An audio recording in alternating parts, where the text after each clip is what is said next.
I'm Amelia. A few weeks back, I lost my dad after a long struggle with his health. I often catch myself wishing I could have introduced him to his grandchildren, a thought that brings a heavy sigh. 6 years ago, at 35, I got married. During that joyful day, my dad and I made a heartfelt promise. I would tell him first if I was expecting. Sadly, that's a promise I'll never fulfill, and it's my biggest regret concerning my dad. His sickness was diagnosed a year ago, and since then, I've put all my effort into being there for him. I visited my childhood home more often, spent numerous hours at the hospital alongside my mom, and made sure to call or video chat even more frequently. Despite all this, I sometimes wonder if it could have been enough. I could have done more, I whispered, lost in thought. My mom, always supportive, comforted me. Amelia, you did everything you could. Your dad knew that, and he was proud. Just then, my sister, Freya, walked in followed by a man I guessed was around 48, presumably the lawyer. This is Jack, the attorney, she introduced him, and my mom quickly offered him a seat. As soon as we all settled down, Freya couldn't help herself. The lawyer mentioned Dad left us a significant inheritance. I couldn't help but respond, Freya, you know it's not all yours. That exchange soured the mood instantly.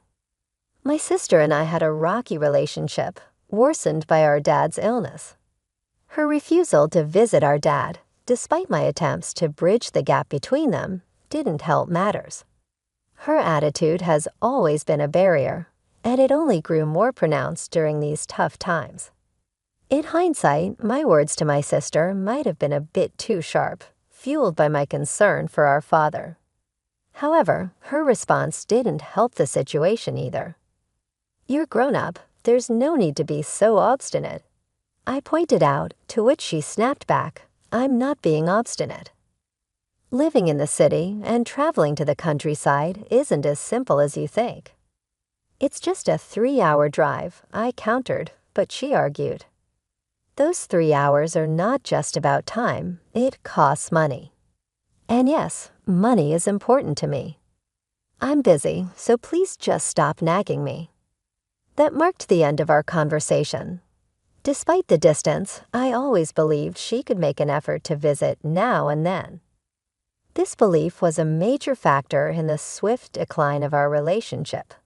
Ultimately, she never visited our father, and the rift between us only deepened. The tension in the room grew until the lawyer stepped in, suggesting we all take a moment to calm down. I'm sorry, I said, offering an apology which seemed to ease the atmosphere slightly. The lawyer then explained, as I mentioned over the phone, I'm here regarding your father's will.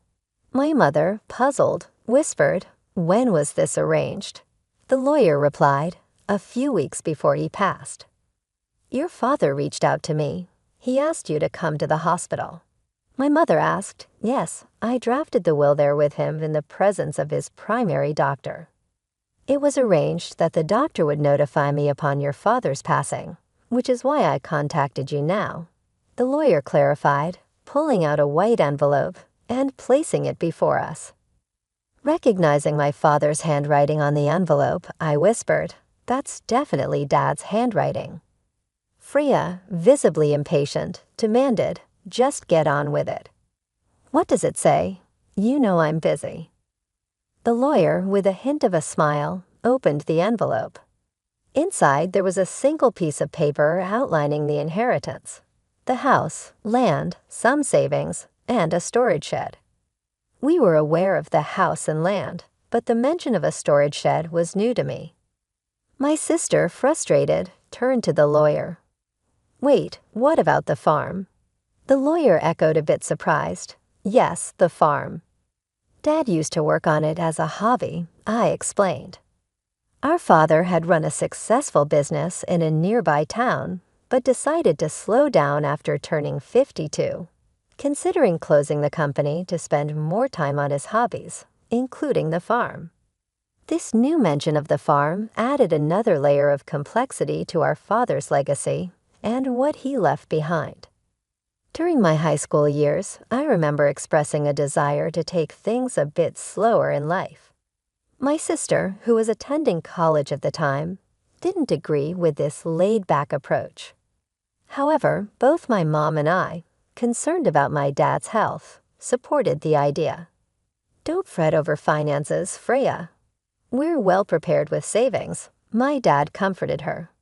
With some reluctance, she gave her nod of approval. Following this conversation, my father indeed wound down his business operations and took up farming close to our home. "There's something fulfilling about working with the land," he would say, his face lighting up with joy. Witnessing his happiness reinforced my belief that we had made the right decision, though Freya seemed less convinced. Despite promising to return home post-graduation, she pursued a career close to her university, eventually marrying the CEO of an IT firm she met through her job. That's the backdrop to my father embracing farming until his health declined. Freya insisted the farm be considered part of the inheritance. Upon her insistence, the lawyer re-examined the documents and uncovered that the farm was actually leased land. I thought aloud, mistakenly believing we owned a substantial tract of land. Freya appeared visibly let down by this revelation. The realization that the expansive land my father had used for vegetable farming was leased seemed to ease my initial disappointment. Knowing little about farming ourselves, perhaps it was for the best. The discussion then pivoted to how the inheritance would be divided. "The house and the surrounding land will go to the wife," the lawyer outlined. Freya smirked, perhaps thinking about the remainder of the assets and how they would be split. "The rest, including the savings and the storage shed, should be divided between you three," the lawyer suggested. "Savings, that means cash, right?" "I'll take that," Freya stated, eyeing the liquidity. The total savings amount to approximately $100,000. "This sum is not subject to inheritance tax," the lawyer informed us. "I want the $100,000 in cash," Freya declared with a sense of victory. But such a one-sided arrangement didn't sit right with me, and I voiced my objection. "Hold on, I don't agree. Why should you get all the cash?" I protested. "Because I'm the eldest," she argued, as if that settled it. "Fine, you can have the storage shed. What's that even worth anyway?" she dismissively added, turning her attention back to the lawyer for further clarification. "It's the shed adjacent to the farm. Whoever inherits it will own the structure, the land it's on, and anything inside it," the lawyer explained. Suddenly interested, Freya's attitude shifted at the mention of additional land. It struck me as odd, married to a successful CEO, yet her appetite for more seemed insatiable. As the lawyer explained the details about the storage shed, he mentioned it came with a small patch of land, roughly 75 square feet, about the size of a cozy bedroom. He then laid out some photographs of the shed for us to see, showing its exterior and interior. The shed looked quite neglected from the outside, and inside it housed only simple gardening tools like hoses, scissors, and shovels. Nothing that caught the eye as particularly valuable. My sister made a face of distaste upon seeing the photos. "I don't want this," she declared, scrutinizing the images. They indeed showed nothing more than everyday items, valuable more for their memories than any monetary worth. "Fine, you take the cash." "I want nothing to do with that rundown shed," she stated clearly, eager to distance herself from what she saw as an unworthy inheritance. "Hold on, that seems unfair," I protested, realizing the imbalance in the division. My sister had swiftly agreed to take the cash, knowing it was the more valuable asset, leaving me with what she saw as worthless. Her insistence made me feel cornered, especially when my mother mentioned, "As long as Freya doesn't voice any complaints later, I see no issue with this arrangement. Complaint? Why would I? Freya quickly agreed to the division, content with securing the cash for herself, leaving me with the shed. I couldn't hide my dissatisfaction, but before I could argue further, Freya dismissed my concerns, accusing me of being overly sentimental. "You care more about our father than money, right?" she challenged, leaving me momentarily lost for words. Indeed, family should be valued over money, but her swift conclusion to the conversation left me feeling unsettled. In the end, my mother inherited the house and land. Freya happily took all of Dad's savings, and I was left with the neglected shed. After agreeing to the division, Freya even signed a document promising not to raise any disputes over how the inheritance was split, laughing confidently as she did so. I couldn't contain my frustration and later expressed my grievances to my mother. "Why didn't you support me?" I asked, feeling let down. My mother insisted she had helped, claiming her intervention had ensured I received the shed. "But I'm not pleased with just the shed," I argued, unable to see its value. "You might discover something unexpectedly wonderful if you give it a chance," my mom suggested optimistically.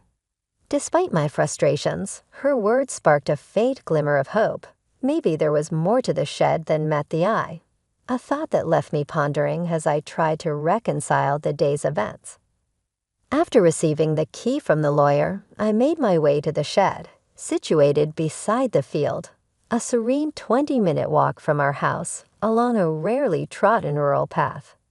The field, which my father had leased until his recent hospitalization, lay fallow, giving the surroundings an untouched, solemn atmosphere. Unlocking the shed, I was greeted by a thick layer of dust, a testament to its long neglect. "Wow, it's dusty," I remarked, the air heavy with the scent of disuse. Despite the initial disappointment, I held on to the hope that something of my father's, a keepsake perhaps, might be hidden within. As I surveyed the interior, it quickly became apparent that the shed was exactly as it seemed, a simple, utilitarian space filled with the tools of farming. These items, while potentially holding sentimental value, didn't immediately stand out as particularly special. Maybe I should just take what's inside for now, I considered, my eyes scanning the dim, cluttered environment. That's when I sensed something peculiar about the shed's dimensions. It appeared smaller on the inside than it did from the outside, a discrepancy that puzzled me. Could it have been a trick of the light, or was my mind playing tricks on me? Stepping outside for a clearer perspective, I remained intrigued by the anomaly.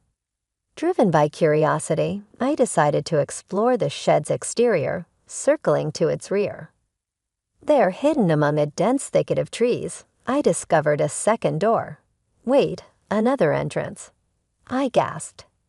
The interior wall of the shed had shown no signs of this door from the inside. It seemed as if there was only one way in or out. This realization hinted at a concealed space accessible only from this mysterious rear entry. A surge of excitement washed over me. Could this be one of Dad's secrets? He had a penchant for surprises, delighting in the unexpected joys they brought, much like the surprises he planned for my birthdays. Memories of those times brought tears to my eyes as I re-entered the shed, determined to find the key to this hidden door. Sure enough, after a thorough search, I found 3 keys ingeniously hidden within the handle of a shovel. Rushing to the rear door with a hopeful heart, I inserted one of the keys, and with a satisfying click, the door swung open. Inside this cramped, secluded space stood a large safe, solitary and imposing. Is this from Dad's company? I wondered aloud, the presence of the safe sparking a whirlwind of questions. What secrets did it hold? Was this my father's way of leaving a final, tangible piece of himself behind? The discovery hinted at layers of my father's life that I had yet to uncover, a personal treasure hunt he had laid out for me to embark upon. I instantly recognized the safe as the one that used to sit in the corner of my father's office, a sight I remembered from my childhood. Embracing it, I was washed over by nostalgia. This safe was a tangible connection to my father, making the inheritance all the more meaningful. Yet, knowing my dad, this discovery felt like just the beginning of his final surprises for me. "There's got to be more," I whispered to myself as I used the second key to unlock the safe. The door creaked open, revealing contents that left me utterly amazed. An unexpected legacy. Realizing the importance of sharing this discovery, I quickly secured the safe and went to inform my mother. Afterward, with my husband's assistance, we transported the safe from my parents' home. It dawned on me that these valuable items, undoubtedly part of my inheritance, might have tax implications. Determined to handle this properly, I decided to seek legal advice. Following the lawyer's suggestion, I contacted a certified public accountant, CPA, recommended by a friend to navigate the potentially complex tax situation. This professional took charge of the intricate details, ensuring everything was in order. A year of navigating these matters had passed. When unexpectedly my sister showed up near my home, her visit was out of the blue, especially considering our recent strained relationship over the inheritance. I was just in the area, she claimed, but her uneasy demeanor and the fact that we lived 30 minutes apart made her visit seem less than casual despite our complicated history. I invited her in after serving coffee. She appeared restless, eventually asking, "Did you win the lottery or something?" Her questions puzzled me.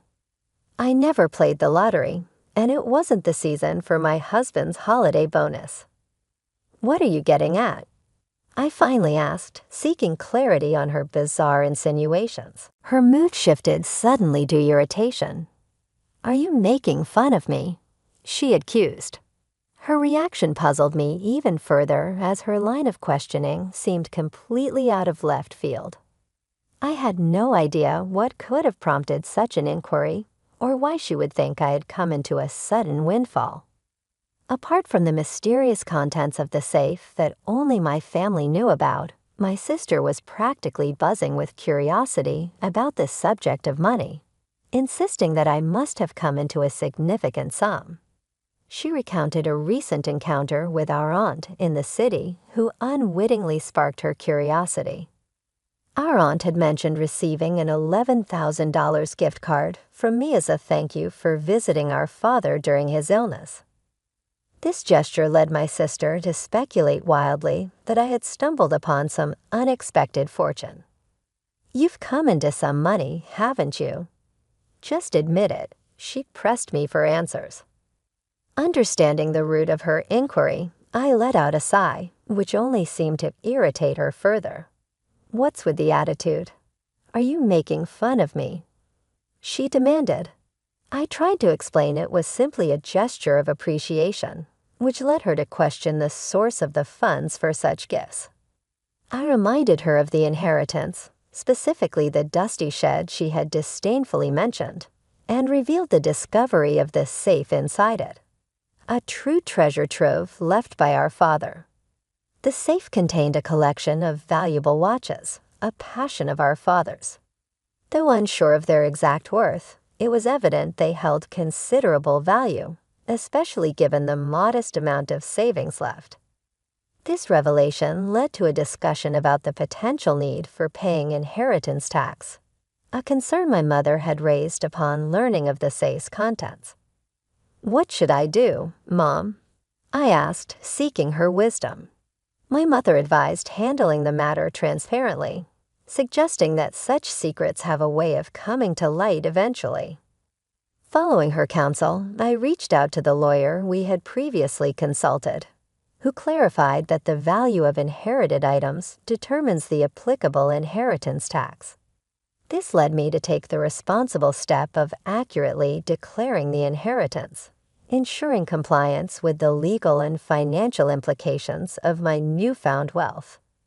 In seeking professional advice, I learned that a certified public accountant, CPA, could efficiently manage the valuation and tax obligations of the inherited watches for me. Entrusting this task to the accountant, we discovered the collection was valued at a staggering $500,000.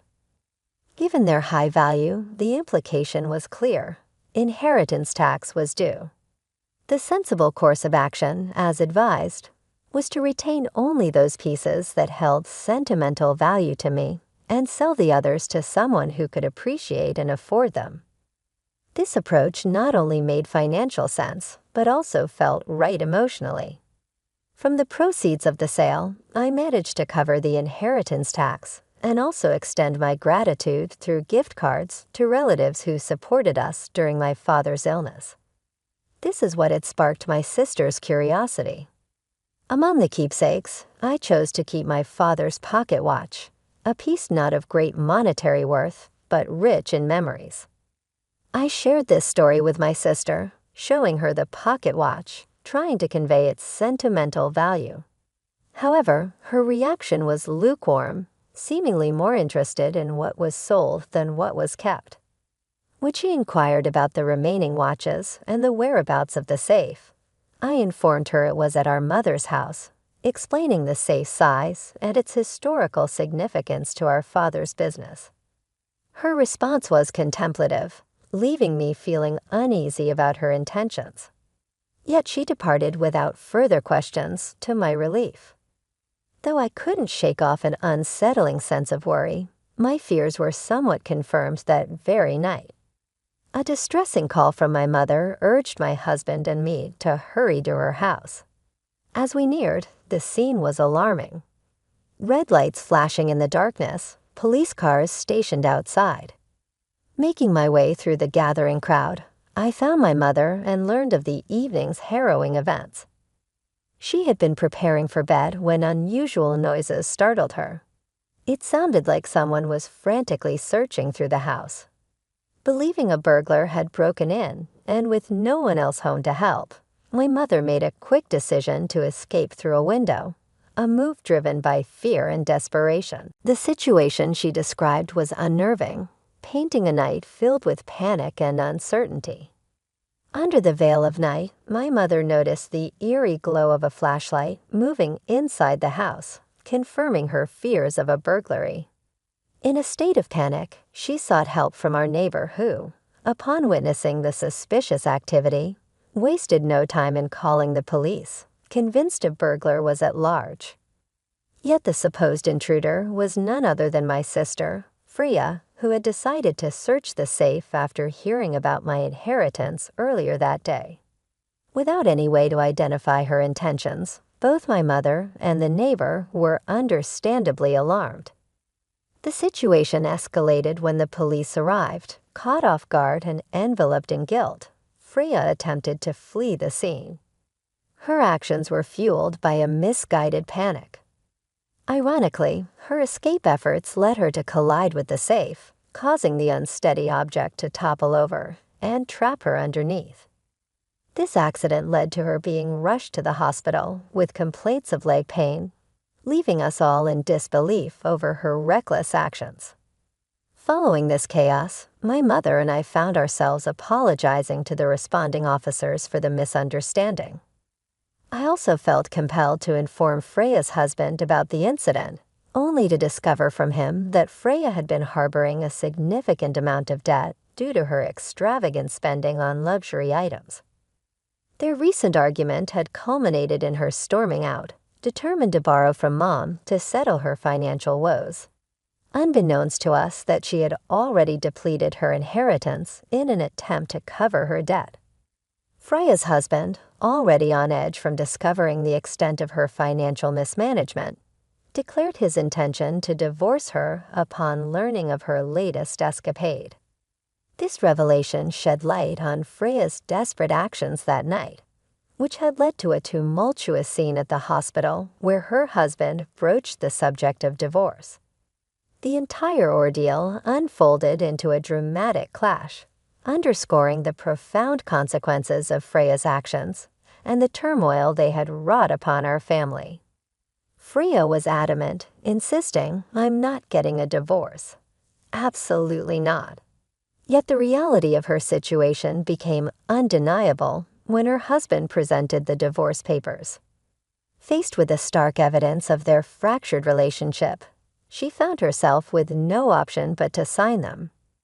Now confined to her hospital bed with a mixture of shock and resignation, she's turning the pages of a part-time job magazine, evidently scheming on ways to tackle her debt through newfound employment. This turn of events, while unfortunate, offered a glimmer of hope that she might finally take responsibility for her actions. In the wake of these tumultuous events, I made a significant decision myself, to return to my childhood home. The chaos had certainly stirred a deep concern for my mother's well-being in me, but another, happier reason spurred my decision. I discovered what I was expecting. After much discussion, my husband and I agreed that moving back would be best, allowing us to lean on my mother's support with our growing family. Though I regret that my father couldn't be part of this joyous news, I find comfort in believing he would have shared in our happiness. As I navigate this new chapter, the anticipation of welcoming a healthy child fills me with a sense of peace and forward-looking optimism despite the recent family strife.